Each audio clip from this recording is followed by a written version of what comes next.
Баршаңызға сәлем, арнама қош келдіңіздер. Менің есімім Гүлфия. Бүгін сіздермен өте оңай әрі дәмді муравейник тортының жасалу жолымен бөлісемін.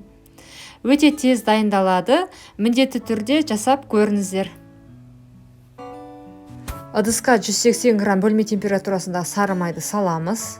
Оның үстіне 100 грамм қант қосамыз және шанышқымен аздап араластырамыз. Бір келкі масса болғанша араластырамыз. Содан кейін 20%-дық 200 грамм қаймақ қосамын. Бірақ 15%-дық қосаңыздар да болады. Тағы да жақсылап араластырамын.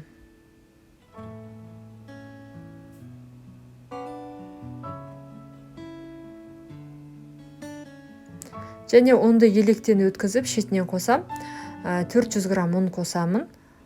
Және 10 грамм қопсытқыш қосамын. Осы оның үстіне салам қопсытқышты.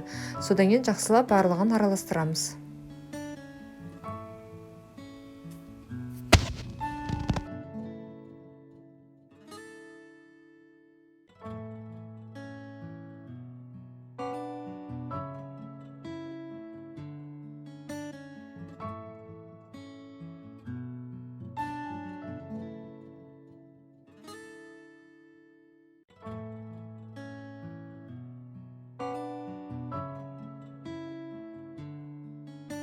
Қажетті мөлшерде ұнды қосқаннан кейін қолмен қамырды елейміз. Қамыр өте жұмсақ болып шығады және қолға жабыспайды.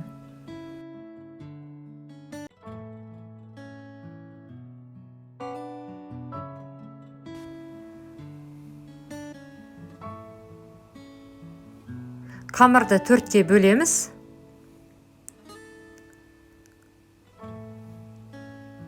Және әр бөлігін үйлеп,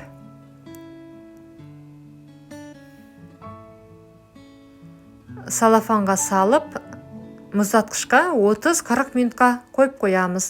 Қамыр толығымен қату керек.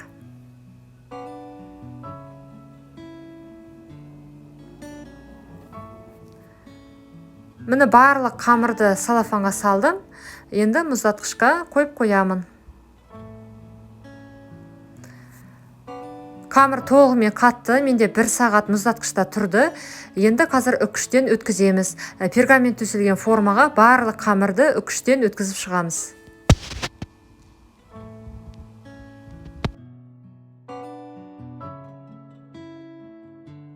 Қамырды үкіштен өткіздім. Духовкада 170 градуста 15-20 минут пісіремін. Енді кремін дайындаймын. Ол үшін мен вареная сгущенка алдым, 380 грамм. Қазір ыдысқа барлығын саламын.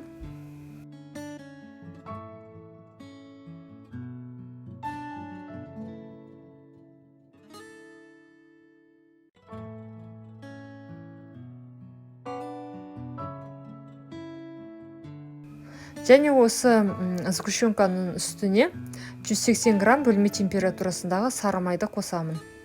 Сары май жұмсақ болу керек. Және ең бірінші шанышқымен жақсылап араластырып алам.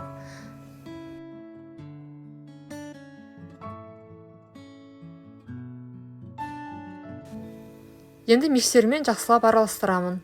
Бір келкі масса болғанша жақсылап араластырамыз.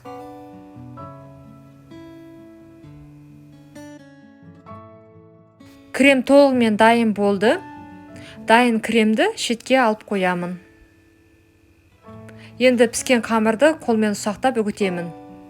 Видеода көрсетілгендей осылай үгітесіздер.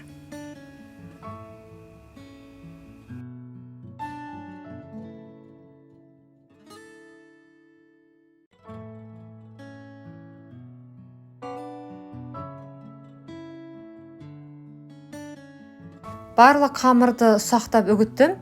Енді қазір тортты дайындауды бастаймыз. Ол үшін кремге осы ұсақталған қамырдың барлығын саламыз. Кремге ұсақталған қамырдың барлығын салдым, мен жақсылап араластырамыз.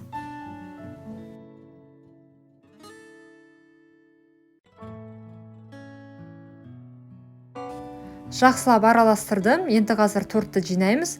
Ол үшін мен үлкендеу тарелка алдым. Және осы крем мен жана қамыр қосылған массаны осы тарелкаға салып, биік етіп торт жасаймын. Бірақ сіздер формасын өз қалауларыңыз бойынша жасасаңыздар болады. Мен кішкене биік және үшкірлеу етіп дайындадым. Бұл торттың бір жақсы жері өзінің формасын өте жақсы ұстайды және дәмді болып шығады.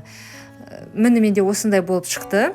Қазір үстіне кішкене мак себемін және тоңазытқышқа 1-2-3 сағатқа алып қоямын толығымен қату үшін.